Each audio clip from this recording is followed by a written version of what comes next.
आपसे पूछ रही हूं अब कि ये बहस जो है ईवीएम को लेकर, ये पॉलिटिकल बहस है, इसमें कोई कंटेंट है, गंभीर कंसर्न है, या चलती रहेगी? 2009 में बीजेपी कर रही थी, 2024 में कांग्रेस कर रही है।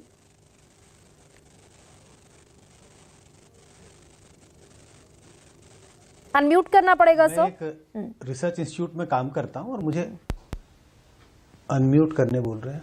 हाँ, अभी आ रही है आपकी आवाज जी। हेलो, आवाज आ रही है? बिल्कुल हाँ, आ रही है संजय जी। गरिमा जी, मैं एक रिसर्च इंस्टीट्यूट में काम करता हूं और मुझे लगता है कि जब भी मैं किसी चीज के बारे में चर्चा करता हूं तो कुछ प्रमाण मेरे सामने होते हैं, तभी मैं उस पर गंभीरता से बोलने की कोशिश करता हूं। मेरे पास ऐसे कोई प्रमाण नहीं है जिससे या कोई संकेत भी नहीं है जिसके आधार पर मैं कहूं कि ईवीएम में छेड़छाड़ हो सकती है, ईवीएम की हैकिंग हो सकती है, या जो तमाम तरह के आरोप लगाए जाते हैं कि ईवीएम से एक तरफा मत पड़ रहा है, ऐसे कोई हमारे पास संकेत नहीं है। मुझे लगता है कि जो कुछ भी चर्चा हो रही है ज्यादा पॉलिटिकल बहुत है, क्योंकि चर्चाएं कई बार हुई हैं और कोई निष्कर्ष निकलता नहीं है, आगे ये बात बढ़ती नहीं है। और जिस बात का आपने जिक्र किया कि आज बीजेपी सरकार में है तो तमाम विपक्षी पार्टियां इंक्लूडिंग कांग्रेस इस पर आरोप लगा रही है।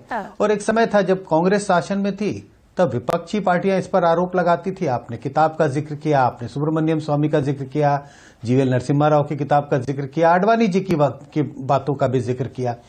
तो मुझे लग रहा है जो सवाल आपका मेन सवाल यही मुझे लगता है ज्यादातर पॉलिटिकल है। ये पहले भी चलता रहा है, आगे भी चलता रहेगा, क्योंकि कोई कंक्रीट बात निकल के नहीं आती है। लेकिन फिर एक सवाल ये भी बनता है कि बहुत सारे देश हैं, जर्मनी है, अमेरिका है, इंग्लैंड है, फ्रांस है, जहां लॉन्च हुई ईवीएम, जिन्होंने इंट्रोड्यूस किया, उन सब ने ईवीएम को हटा दिया, सब बैलेट पेपर पर लौटा है और सारे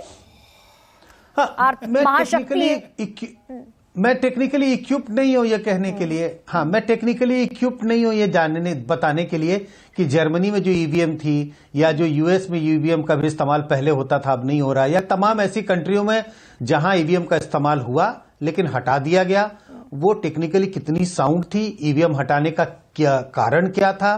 तो जब टेक्निकली मैं इक्विप्ड नहीं हूं, मैं नहीं जानता हूं उसकी तकनीकी विधियां, जो जर्मनी का ईवीएम और हिंदुस्तान के ईवीएम में फर्क क्या है। तो बकौल आपके पॉलिटिक्स चल रहा है। जिन आंकड़ों को आप पेश कर रहे हैं, आप कह रहे हैं कि तमाम, मैं ये कह रहा हूं कि जो आंकड़े पेश किए गए कि हाँ 125 कंट्री हैं, डेमोक्रेटिक कंट्री हैं जहां चुनाव होते हैं और 125 में सिर्फ 20, 22 या 25 में ईवीएम का इस्तेमाल होता है। तमाम ऐसे देश हैं जहां पर ईवीएम का इस्तेमाल नहीं होता है। मुझे लगता है ये सोचने का विषय है। मैं ये नहीं कह रहा हूं कि इसको सीधे खारिज कर देना चाहिए कि अच्छा नहीं होता है तो नहीं होता है, होता है तो होता है। हाँ, इस पे सोचने की जरूरत है, समझने की जरूरत है। जिन कंट्रियों में इसको पहले होता था इस्तेमाल, नहीं, मैं कह रहा हूं सोचने से ज्यादा थोड़े रिसर्च की जरूरत है कि जर्मनी में क्यों हटाया गया, क्या आरोप लग रहे थे, क्या कुछ ऐसी चीजें निकल के आई। देखिए, हमारे यहाँ सिर्फ आरोप लग रहे हैं, निकल के कुछ आया नहीं है। ये बड़ा सवाल गंभीर हो जाता है संजय जी। आरोप लगते हैं कि आपको लगता है कि भाई सॉफ्टवेयर का ऑडिट करने से सुप्रीम कोर्ट ने भी मना किया, तो